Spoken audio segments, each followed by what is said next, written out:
Welcome to the Basecamp Community Podcast, hosted by your head coaches, Tim Cusick and me, Namrita Brooke. We discuss timely topics that you can apply to get the most out of your training and learn to perform at your best. I am Namrita Brooke, Basecamp coach and sports nutritionist. I've been coaching for 18 years. I have a PhD in applied exercise physiology and a master's in sports nutrition, and I'm also a registered dietitian.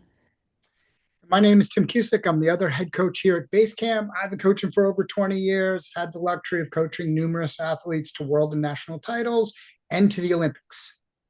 All right, welcome back, everyone. We have kind of a different topic today, but obviously a timely one. We're going to talk about the role of AI in coaching. And before you tune out and think that you already know everything about this, I am really interested. Tim, I just have to say, Tim, you've been doing a lot behind the scenes, a lot of learning, a lot of playing around with AI and different use cases, and very interested in hearing some of your thoughts on the topic. We can look around just in the coaching world. We're going to focus on the use of AI in coaching specifically. And there's been such a rapid change in the endurance coaching industry. So that being said, interested in hearing, we'll go through all the different forms of it and hear your opinions and see where maybe things are heading. And then we can also talk about what we've been doing, some things that we at Basecamp have been doing to leverage it. No, it's exciting. It has, as you know, I've been deep in this, some Mhm. for professional projects and some for personal interests. And it's been an interesting journey. This technology is new, and I'll put that in a little air quotes if you're watching the video, but it is rapidly developing and changing, probably more so than any other early stage technology we've seen. And I'll keep that we've seen in endurance sports, but it's kind of true outside of that also in a lot of ways. Second most important thing that we learned, we are not AI. Namrita and I are Yeah. real. You're not just listening to a deep fake recordings of us. So you're going to hear some real opinions. Like if we go through the rest of this and it's all positive AI feedback, then maybe we are deep fake. Because if AI wanted to fool you, it would say we're They're real. getting pretty good. Yeah. That's exactly what it would say. No, I think it'll be a great discussion. And just, I want to put a couple of guardrails or caveats on this. This rapidly emerging, let's call it a technology field, um, this is our opinion. I'm going to tell you something. We don't have AI experts right now.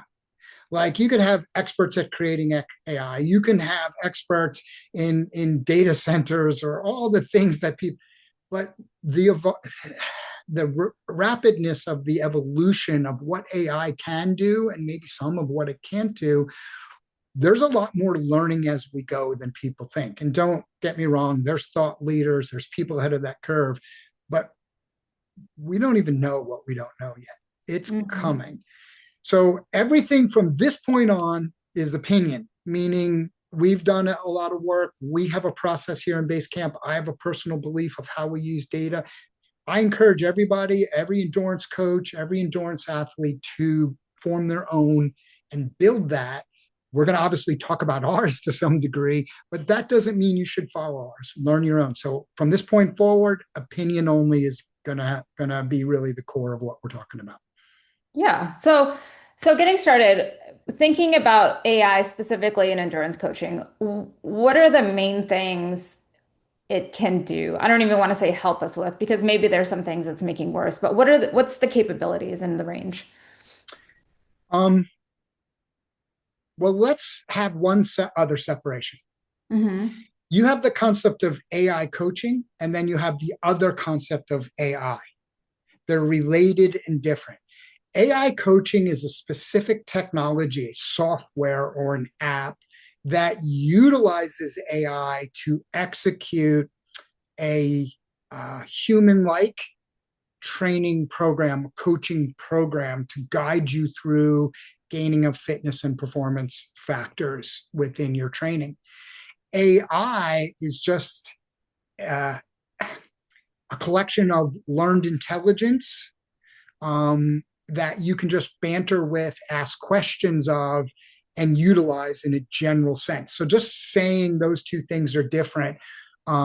is important. You can add a lot of color commentary to that, but let's just separate that in the beginning.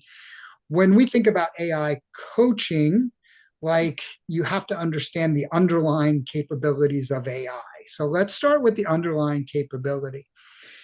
AI is better at the math than humans is, usually. I'm sorry, it's faster. It's not always better. There are some Mhm. complexities it doesn't get, but it's faster. It can do all the math at once. So instead of having to do one step, next step, next step, AI does a really good job of doing all the math at once.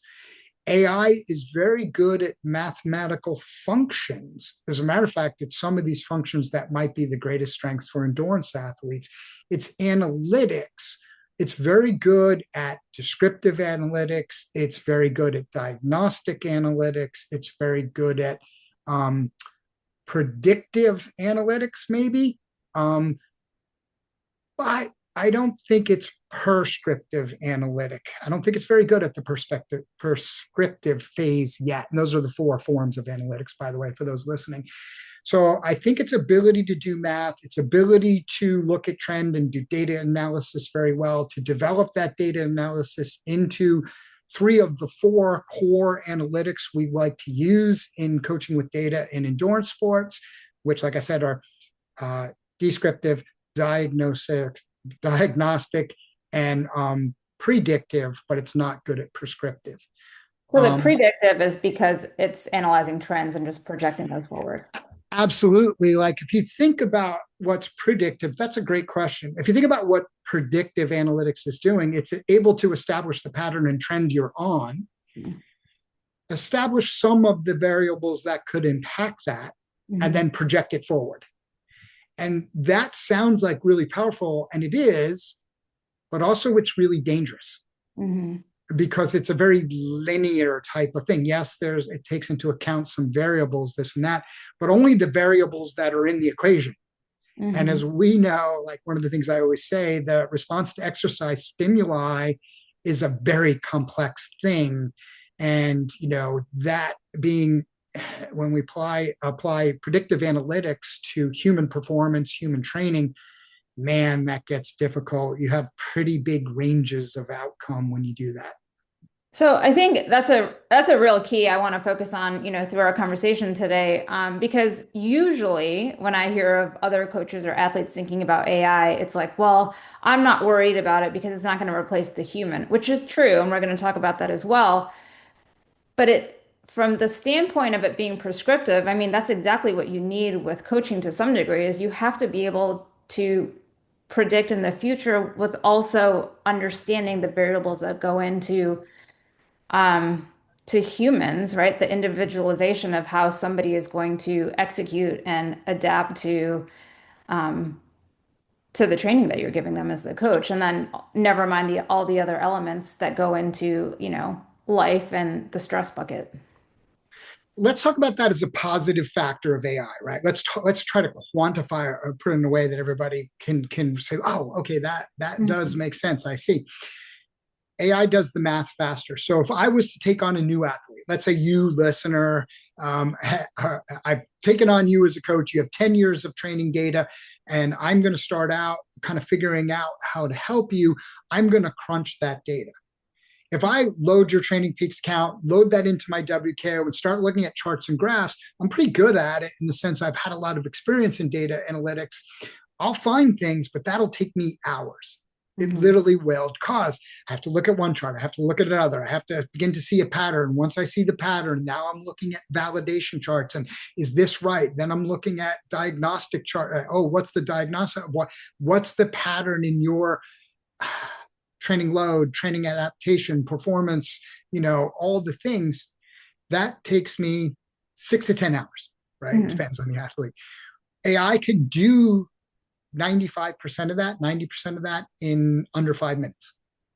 That's what I mean. It's really good at the math, right? So for AI to not be leveraged for those functions would be a lack or a lost opportunity in optimization of Mhm. understanding, in this example, training history. AI then will take that data and give you some prediction.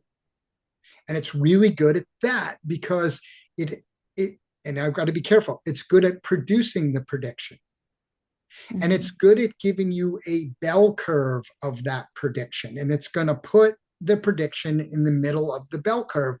You can use that prediction as a basis to do your thinking, but as I'll talk about in the negatives, you shouldn't use it as the prediction because that's Mhm. where you'll get in trouble really fast with AI. So that's Mhm. a great example. It's an Mhm. optimization tool. It does the math for you. It allows that identification of trends and analysis. And to be honest with you, it will probably pick up things the human will miss because it's Mhm. looking at everything all at once and we just don't have that ability to process. That's Mhm. an example of its real core strength in training with data and endurance sports. That's a key driver. And yeah, it has other functions like it can help you communicate or do other things and take some task role, and it could predict some key workouts based off of that. But at the core, it's that deep, it's that ability to hit the basic three of the four analytics: descriptive, diagnostic, and predictive. That core and how fast it can do that is changing the way humans coach. Mhm. So we have to be realistic that there are absolutely things that it's doing well. There's things it's not going to do as well. And you could say the same thing about humans, right? Like, where can we acknowledge our limitations and leverage this tool to kind of fill in the gap in the endurance coaching world? Let's just focus on that specifically. So I don't think that necessarily we're as afraid as we might have been 5 or 10 years ago or whenever about like being replaced necessarily. But let talk about where you think the future is, and maybe we just break it down more so, like go deeper into what it can do well for us as coaches, or and then we'll go into where the real limitations are from a day-to-day usability standpoint. Well, we gave a pretty good example right there of what it can do well for coaches. What it can do, let's think about this. Like, here's a classic. I'm going to step back a step. Um, are we even asking the right question? Because even this podcast tends to, like, you're having a discussion, you're doing a podcast, whatever, we tend to think binary, like very black or white, this or that. So the question I constantly hear, and people ask me all the time because of my data background in WKO, will AI replace coaching? Mhm. Like, are people going to be firing their human coach and hiring AI coaching? And yeah, some people might. And everybody's going to make their own decision. If we want to be thought leaders, the question isn't really about human versus AI coaching. It is, how can we utilize the tool to Mhm. amplify and optimize coaching to help create better performance in athletes? Mhm. Like, to me, that's been the question I've been asking myself for the last 3 years as I've been exploring this with more and more depth. It's a tool. It's Mhm. like anything else, and it can be utilized. I think the question has to be not this or that, not human coaching or AI coaching. The theory that we're really trying to maximize here is what we want as the best practice is optimized AI optimized human coaching. We need to put that on the table as one of the points of the dialogue, not binary human versus AI. So, as a positive sense for it, to go deeper in the positives, when I say that, AI is revolutionizing our ability to, our being coaches, execute coaching. And here's why: overarching, it saves time. Like, it can give the coach the gift of time and better data analysis. Like, what used to take me 6 to 10 to analyze data, I can do in 5 minutes. Okay, that's great. And then see all the trends and make my own decision. But when we're using this tool for positive, we have to understand one thing. When is AI at its best as a tool? One, the problem clearly needs to be defined. So in my example, the problem is I have 10 years of athlete data to collect. I need to find the right trends, the right patterns that I need to know. So if we can clearly define the problem, execute the right prompts and the right constraints that we want that AI to do, if we can do a good job of defining that, it does a great job of output for you, as long as you also understand that output. Two, it does a great job when the available data is complete and accurate. AI can struggle with inaccurate data. And that's actually one of the scariest things we'll talk about in the negatives. So you need good data coming in. You don't want GIGO, GIGO, garbage in, garbage out, right? You got to be careful. The way I like the questions you're asking AI, the decisions that it is helping you make a better decision, um, needs to be a repeatable pattern of decisions. It won't do as well as you think in a series of unique scenarios. Whereas if you build your AI optimization as a human coach and you're using it well and you're asking it to do things that are repeatable, you're working it into repeated patterns of utilization, that's when it will do best. Now, that means understanding you as the human coach, what training decisions, and it's not a decision, right? Data helps us make a better decision. What using AI in the appropriate place to crunch that data and give you that trend, that analysis or analytic you're looking for, is got to only improve your ability to make the decision you make it. But if you put those three parameters in place and use AI where it's appropriate, it can give you the gift of time, improve the depth of your analytics, and be a resource to help you utilize data to make better coaching decisions to create better performance. So, for somebody who is evaluating, what might be presented as a very appealing low cost option, and on the surface seems like it's getting very insightful advice, like even whether you're new or not to training, let's say you have a history of data available that, your AI coach can pick up, or you're pretty new. It seems very appealing on the surface, and without having the knowledge or the understanding, or if you're a coach who's trying to take a bunch of athletes and use AI to coach, there's a lot you could be missing here. And I think that's the danger, right? Like you can't take something at surface value because one, you don't know, you don't have the specific, you have to think too, like you said, how do I clearly identify the problem? How do I clearly identify where I want to get? Because there's always, and when we know in coaching, there's multiple paths to the same outcome. And I don't know that AI is capable of giving you those clear decision points and weighing them like you could critically, right? Yes, and here's why. And I think it's important that everybody understands this so we can give you some actionable takeaways here. So let's talk about this will cover both AI as a whole, but more specifically AI coaching. So you could apply this to both. One of the things that AI models, right? There's something underneath, right? You see this all the time. There's a new model happening in AI. Update your Claude, update your Chat GPT. It's a new model. These models are trained with by scraping available information of everything it can find in the internet that will let it in. Mm. That means you need to understand that it's not necessarily bringing back data based on facts. Like it does a reasonably good job, don't get me wrong, but you have to be a little skeptical because it's only learning from what it finds. It isn't necessarily validating that. You Hmm. can make it if you understand prompts and parameters and how to constrain, but you got to be real careful. Here's why. And this is kind of what scares me that I see this in the market. And this is, as you know, I've spent a lot of time in the data side. I also have spent a lot of time learning the expression of analytics and human behavior. You as a human have what's known as a confirmation bias. Like you have an idea in your head, you want to confirm it. You're very biased towards finding your own confirmation. Some smart people who got these AI models off and running built an appeasement model.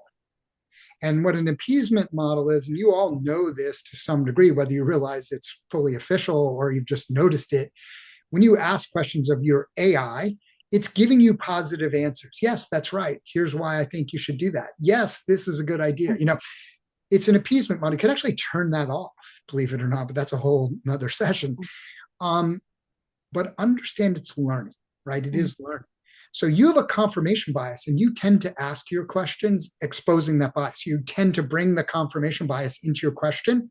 So all AI is going to do is know that. It Mhm. understands you're wired that way as a human. It's using its appeasement technique to answer your question. So if you were like, hey, here's an athlete, I've been doing a lot of aerobic work and intensive aerobic work and really building my aerobic capacity, but I don't think I'm doing enough VO2 max. Am I? AI is going to say 90% of the time, even if it has all your data. I Yeah. don't know. I shouldn't say 90. Who knows? Depends what you could have been doing VO2 max 5 times a week or something, but it's going to come back and say, yes, it looks like you're a little short of VO2 max in your data, but it doesn't understand timing. It doesn't understand the depth of what you're capable of. Mhm. Maybe the best improvement would be to keep building your aerobic capacity until you have diminishing returns, then try to build on top of it. That's where AI, it's not looking at that. It does not know that. It doesn't know what it doesn't know again. So it's going to play the way you ask the question into it. And one of the ways you can test that, go ask if you're using one of those chat GPT or Claude or Mhm. whatever, and ask it like, hey, here's my training, or here's what I've been doing. What should I do now? Ask it one way, like, do you think I need more VO2 max or whatever? Then ask it another way. Actually, if you ask the VO2 max question first, it's going to say yes.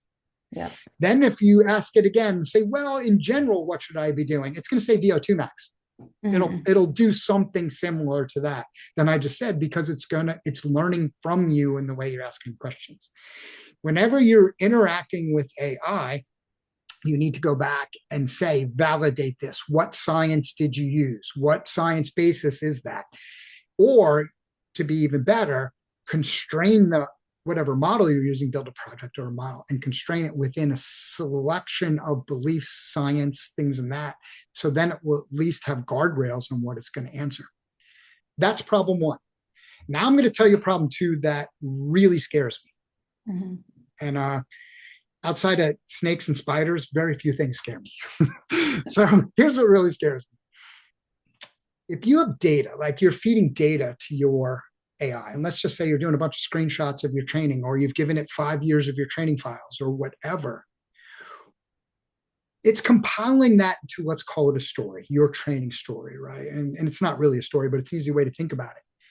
But there's missing parts of that story. Like Mhm. it's missing data here, it's missing data there, it's missing stuff in the story. It might not have the full story. So what AI does, it invents it. It connects the story so it becomes invented context. Like it's like create a list of 500 questions, like your top 500 questions of everything you wanted to know in the world, and one at a time ask them to AI and it will answer all 500 of them. It will never come back and say I don't know. Mhm. And that It's sounds like a scary. strength, but it's a limiter. It's a scary No. little Yeah. limiter that you got to be careful because if you feed it your training history or ask it your training questions, there's a lot of shit it doesn't know. And it's going to pretend like it knows it. And it's actually going to fill in that context and give you the answer that matches the bell curve of knowledge it has, which may be good for you or may be harmful for you. And everybody should think about that as some thought process because I'm not saying good or bad. It's just filling it in and coming to a conclusion on the context it created to fill in the gaps. I can't help but thinking there's going to be some people listening to this to say, okay, well, the solution to that is measure everything while I sleep, while I eat, whatever, while I'm sitting and working. And so, getting every wearable measure they can get and feeding it to the model. To me, yeah, maybe that reduces, or it gives more information to make more, I guess, inferences to tell the story, may potentially in a more accurate way, but I don't actually think so. So part of what the complexity of humans is like far beyond that. And that's why I don't think the human element of coaching is in our lifetime, at least, hopefully, going to go away because the individualization is more than numbers and patterns. It's funny you said that. I think it was 2018. I was presenting at the USA Cycling Coaching Summit, and I did a presentation in 2018 on the future of AI data. And in my Q&A, I had an actual slide prepared because I knew after presenting Killer Robot Terminators, I knew I would get this question like, what is the future of AI? And my answer was twofold, and I'll repeat it again today, and it'll still be true. The future is more data. So AI does not have enough access to all the data it really needs to be a great endurance coach. It can do a good job of your training plan and the fundamentals and the basics. Don't get me wrong, and I'm a fan of AI. I'm just trying to give everybody some actionable intelligence on how to use it. So, and then somebody said, well, how long before it has enough data to get good? Back then, I said 10 to 15 years. So that Mm-hmm. would be 2028 to 2033. And I'm sticking by that. And Mm-hmm. and if we get into that phase in that time frame, I'll have said, wow, I must have had a crystal ball because it needs more data that you as a human coach will often get in conversations, in Mm-hmm. empathy, in feeling and sensing, in the relationship, in reading between the messages.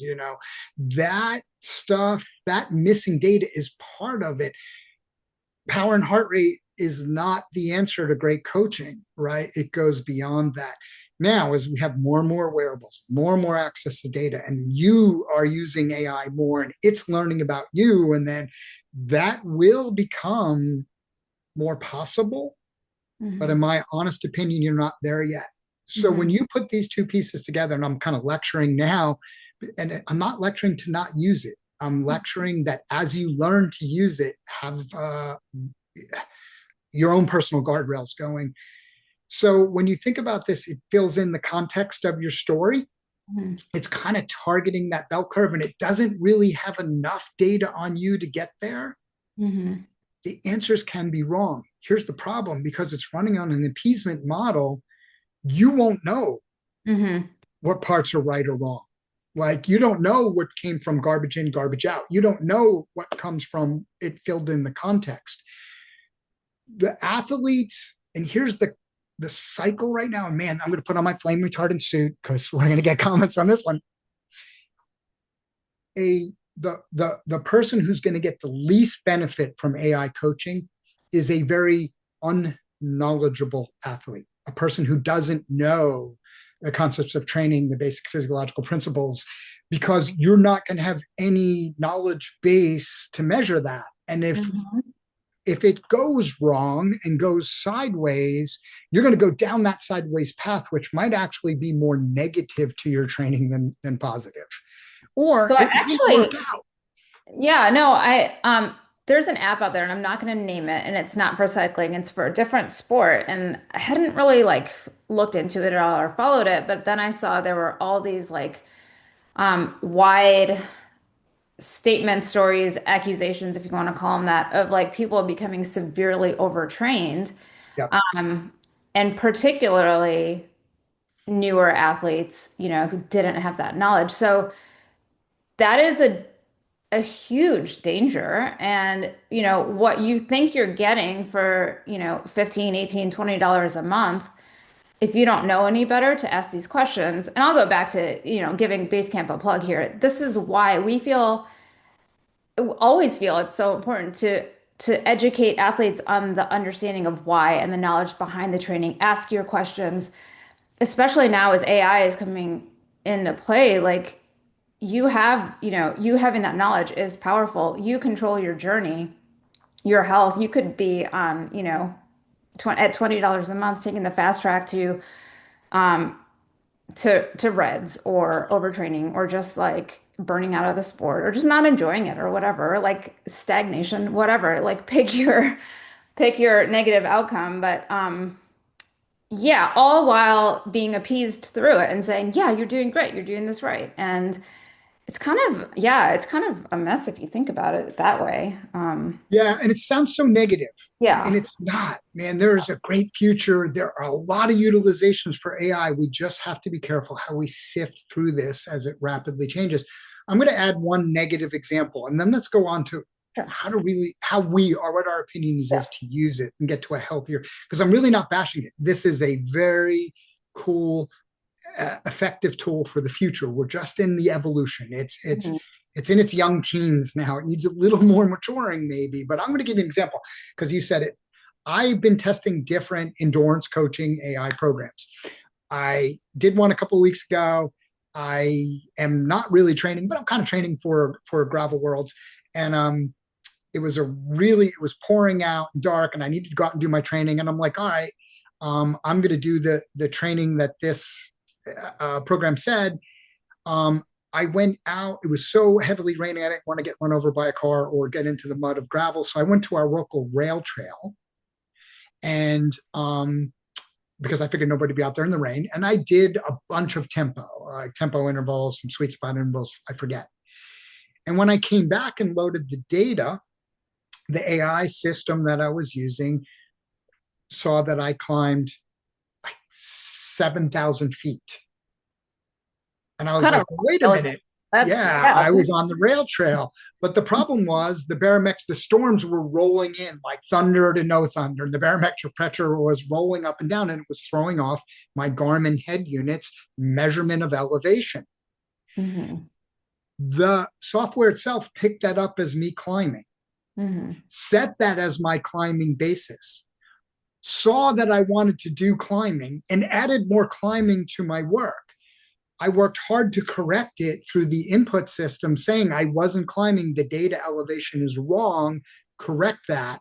And I couldn't figure out how to correct it, how Hmm. to stop it. And then the next day's thing was like, well, since your history of climbing, the narrative was, but I wasn't climbing, I was literally on a rail trail. It doesn't know what it doesn't know once off in that direction, or once garbage, because that was garbage in. It wasn't the AI's fault at all. The program was good enough, but it couldn't interpret like a human and go, wait a minute, I know how elevation is measured in a head unit, and that's probably wrong because I'm looking at the map. They're on the rail trail, right? That's a, it filled in the blanks, right? It just assumed what it was. The data it had was correct. I wasn't supposed to be climbing. I wasn't, my my cadence didn't look like I was, nothing looked like I was climbing, but that's what it thought. And then it kept replicating that into my ongoing training. It learned from it, but it was wrong, and I struggled to make it stop. That's the cautionary tale. Mm. I, it doesn't mean that AI coaching can't be good. And for people who want to use it as a basis or light, that's great. I'm just saying approach it with a certain amount of caution. Sure, yeah.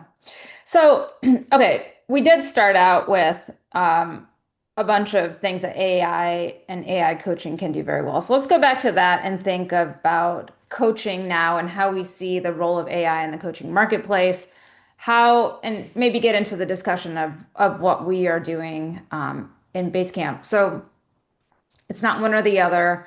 Let's talk about how we can, as a tool, leverage it to maybe improve a coach's ability to coach an athlete. Well, yeah. So real quick, right? You have AI. What does AI coaching do well? Let's Hmm. just put that there so we can talk about evolving that. It's very accessible. It's affordable. Look, it is something you can afford, and that is fine. And that might be a big parameter of somebody. It's responsive. Ask it a question, it will answer within a couple of seconds, right? Hmm. And ask it a lot of questions, and it will answer all of those questions all day long. You want to keep asking, it will keep answering. And that is good. Like that is some people learn in that I learn. I do that all the time. I terrorize mine. I learn that way, and not because I'm believing its answer, because it's making me think. It's making me go out and validate stuff. It's introducing maybe some different ways to look at stuff that I think I already know, and I'm very willing to challenge my parameters that way. Um, and it's really does a good job. Just if you just have a fitness or a simple goal, it probably, in my opinion, would do a solid job for you. If you're just riding whatever, it's not even a matter of time. It's just you don't have a performance or competitive or even a desire like beyond just to ride your bike, have some fun, and kind of be fit and have a little structure. I think it works great for that. And worth taking a look at if that's you and you're listening here. Just be careful of the context and the story problems that I put out. What role That's great, right? Now, put on the other side human coaching. Mm, Human coaching is all about the relationship. Like when we teach coaching in base camp, that's like start number one. Like we teach skills, like what skills do we teach early? And you'd think it's like how to read a power file. No, it's how to plan, how to listen, how to comment, how to get more information from our clients, how to interact better. Like literally, we're getting how do you collect the subjective data first? Because the objective data is easy, right? There's a power number, mhm, there's a heart rate number. Then we teach how to bring that all together. That's important. And that all comes from a relationship. The athlete and the coach have to establish trust. They have to be comfortable exchanging information. They have to learn from each other. mhm. If you ask me the one trait of any good coach athlete relationship, they learn from each other. They both grow in the situation.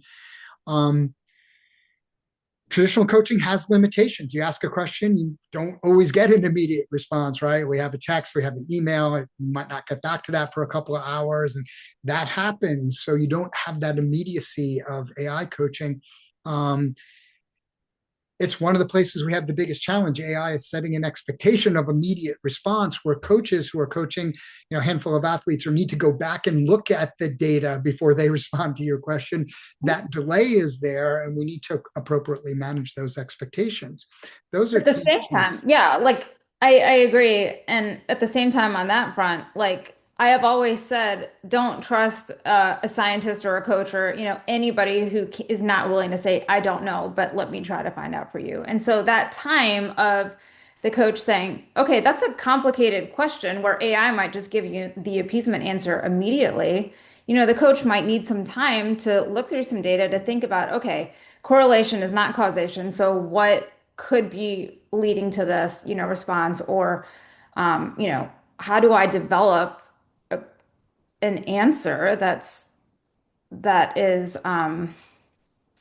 sufficient, for my athlete. That's more than just the AI quick response. And I think that's valid and that's important and that should be retained in coaching, right?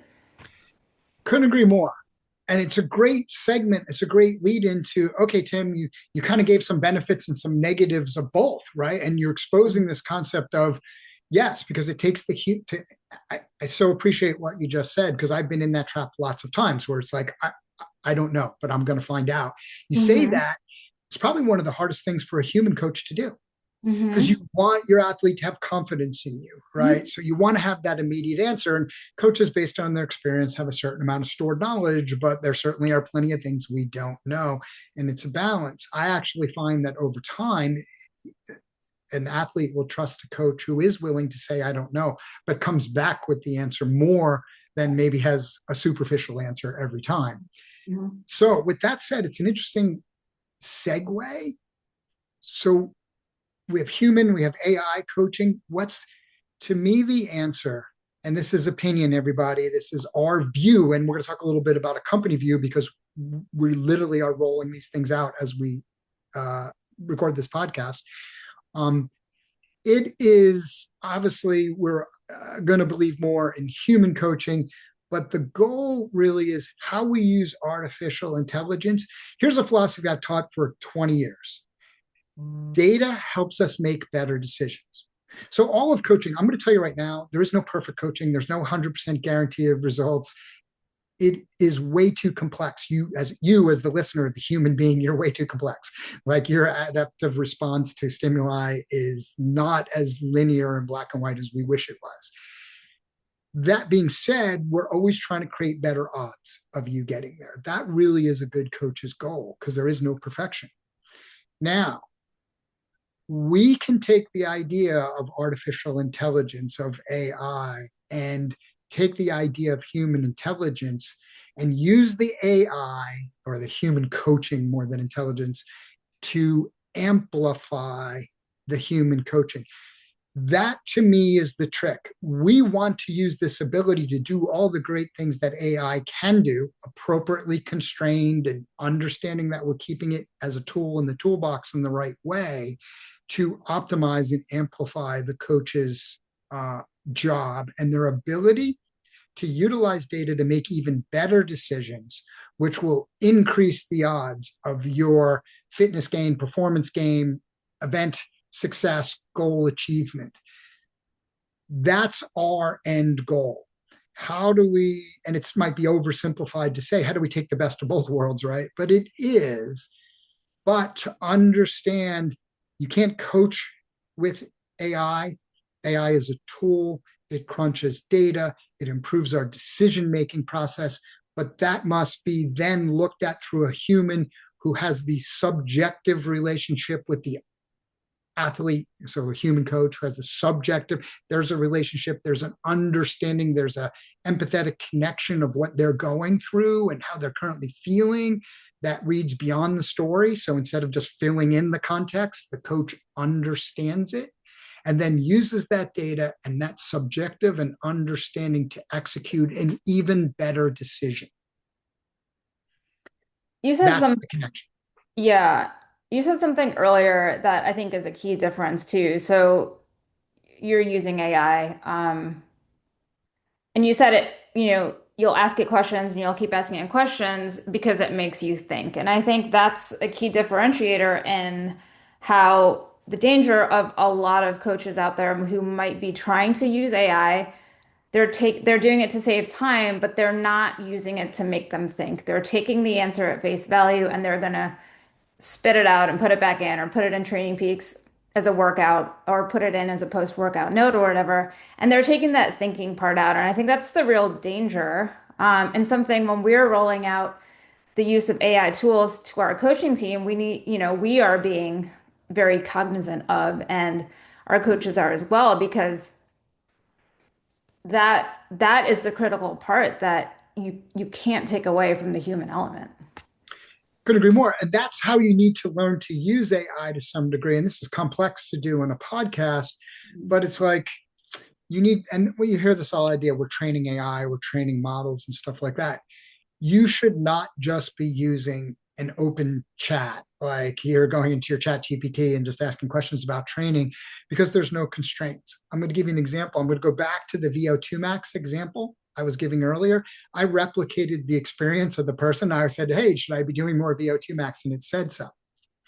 Then I said, that's interesting. I'm a fan of the Norwegian style of training, which has been kind of hot, right, for a while. And I think that's great. Should I still be doing VO2 max? And it came back and said, no, you're right. You should do less and only this way of doing it. And it constrained it into 4 minute VO, the 4x4 kind of approach that's underlying there. I'm just giving an example. There you see the worst of AI happening because it appeased me Yep. and then I corrected, and it just appeased me again. It just said, oh, if that's your philosophy, I'm going to retell you the answer that I think you want to hear. Now, then I entered all of my research documents. I keep a huge file of all what I see as good exercise physiology, things that study, all endurance sports. And I don't want to just limit it quite to physiology. There's other things in there. I dumped them all into my model and said, this is whatever. Then I dumped another set of, here's the top 20.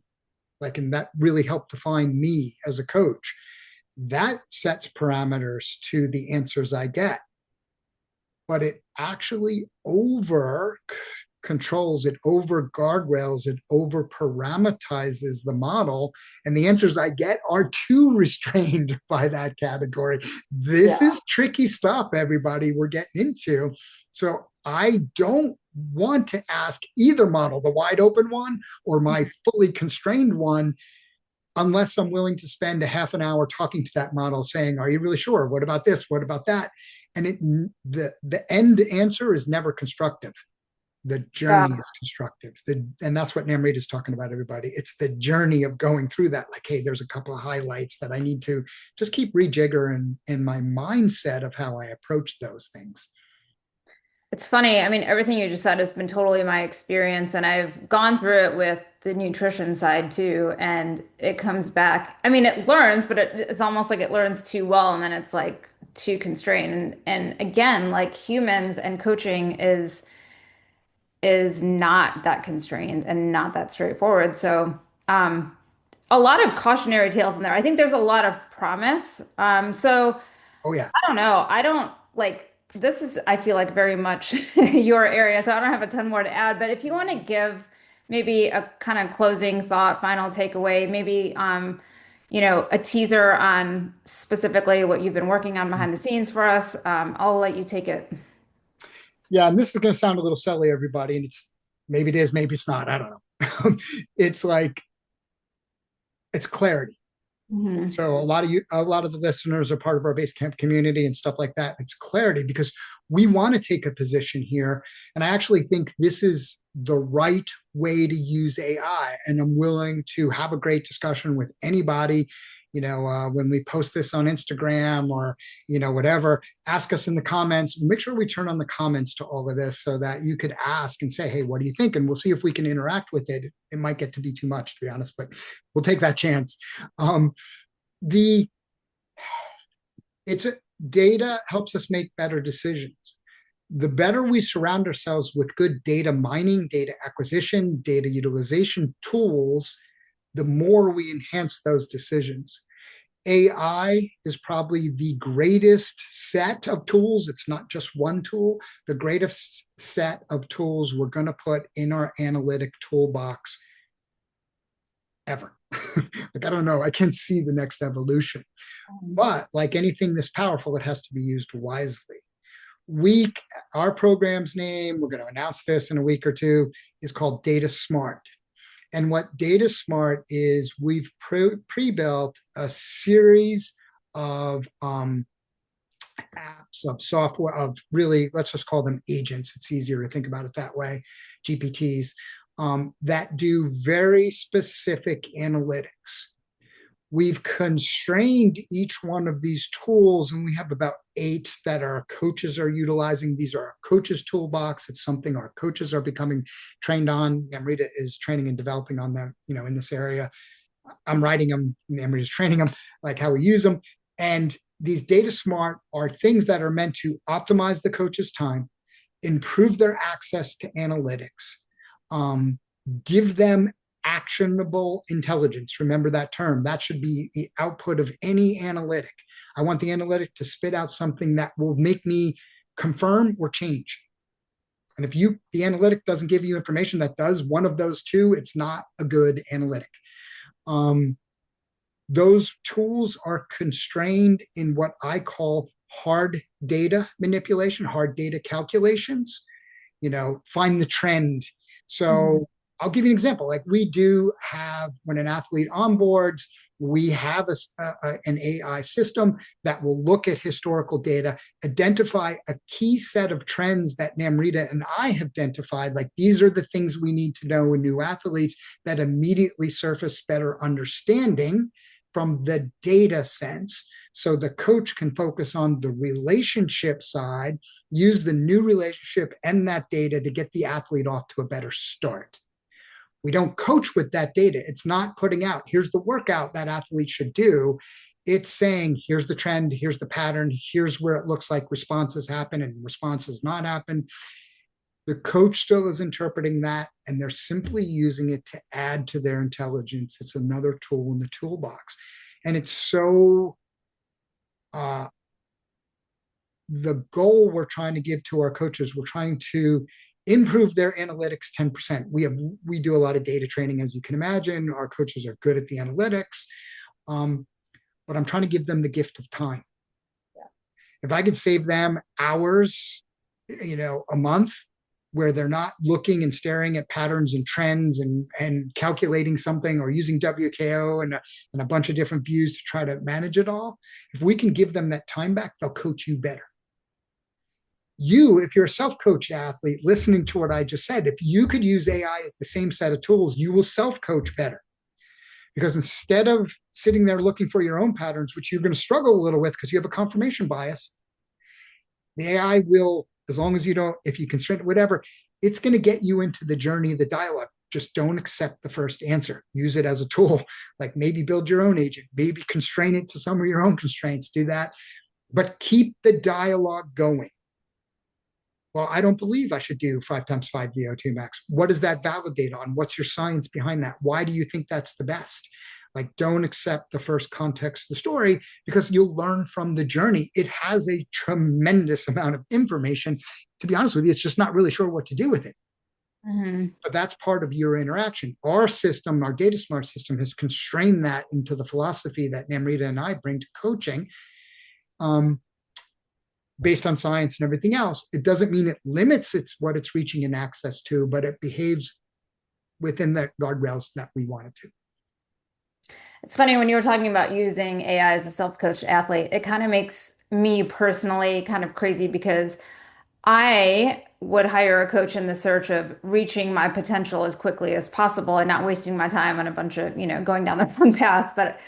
But knowing that I could self-coach myself with AI, I feel like that could end up, in a very long, drawn out process with a lot of frustration. But anyway, um, I I am really excited about what we're doing. I don't know, well, I don't know that I could have seen this a few years ago. I Yeah. mean, definitely talking to you through the evolution of AI in itself and how AI has become more prevalent in coaching and how we can use it. I think it's actually like something I'm now very, very excited about because one, I know from the beginning, our coaches are amazing, right? Like they're amazing coaches at what they do and on the human side using WKO5 and analytics and Training Peaks and now Hexus and all the things that, they have access to. It's just like you said, it's going to kind of be a next level game changer for those who um, are embracing it and using it within, to deliver the better coaching experience. Um, Yeah, so we have a lot more information coming. I feel like I don't know if we should or can say much more in this Let's podcast. hold off and say, but Yeah.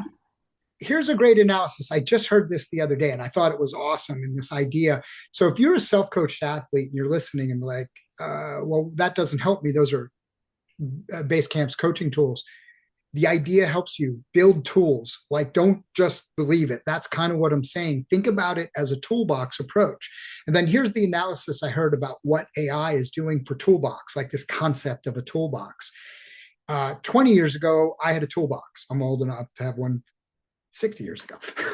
But and in there you had a screwdriver and a hammer and a wrench and a whatever. Your new toolbox doesn't fit in a toolbox, right? Because it's a power drill, it's a power screwdriver, an electric hammer. It's like all these which have leveraged more modern technology to make a job easier. If you're screwing in a screw with an old screwdriver right now, you're like, crap, why didn't I just get my auto, like my drill gun and get it done right? Like, we can't even think about going back to those older tools because they're so much harder. There's so much more work to actually screw in that screw, right? That's what AI is going to do to the old toolbox in the next 3 to 5 years, if not faster. Like, if you're still going at your training in a toolbox, you can still do it. It'll work. It's just going to take you a lot longer and it might not be done as well as using this more modern tool. We're trying to embrace those tools earlier so we can give our coaches that new toolbox. You can do it yourself if you're a self-coach athlete. I'm not trying to say like this is what you should do, hire us because we're using toolboxes. Build your own. That's fine too. I'm just saying that's probably a better use for AI right now until it continues to mature. Yeah. Yeah, that was awesome. This will go on YouTube, so would love to hear comments. And again, mostly Tim probably will be dialoguing with you on this one. Chime in with any of my opinions as well, but appreciate everyone listening and would love to hear some feedback on this one, especially. So thanks again for listening and for more coaching content and information on all our coaching programs, including our expert guided one-on-one coaching, visit us at joinbasecamp.com. Our mission at Basecamp is to empower and educate you, the athlete, and to provide a training and learning community for the seasoned racer and newer rider alike. For more content like this, including free training, nutrition, strength, and mental performance tips, sign up at joinbasecamp.com for our monthly newsletter. Thanks, and we'll see you next time. Thanks, everybody. Appreciate you.